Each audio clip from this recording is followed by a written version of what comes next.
Hello everyone, নতুন ভিডিওতে সবাইকে ওয়েলকাম। এই ব্লগটা অনেক দিন আগে 17 জানুয়ারি আমাদের দুজনের সেকেন্ড ম্যারেজ অ্যানিভার্সারি ছিল। আর আমরা গত বছরের মতো এবছরও চলে গেছিলাম হনুমানজির মন্দিরে পুজো দেবো বলে। তো লালকায় কালিকা সুইটসে চলে গেছিলাম ফার্স্টে মিষ্টি নিতে।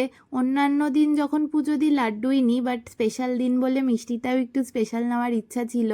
আর এত মিষ্টির মধ্যে কনফিউজ হয়ে লাস্টে এই ইয়েলো কালারের মিষ্টিটা নিয়েছি। এটা খেতে বেশ ভালো, তোমরা ট্রাই করতে পারো।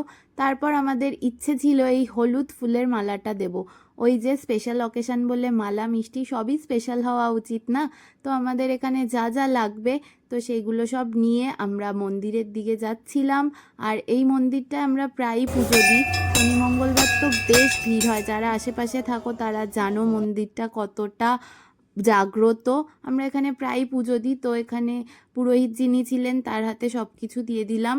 আর আমাদের স্পেশাল পছন্দের মালাটা হনুমানজিকে পরিয়ে দিল।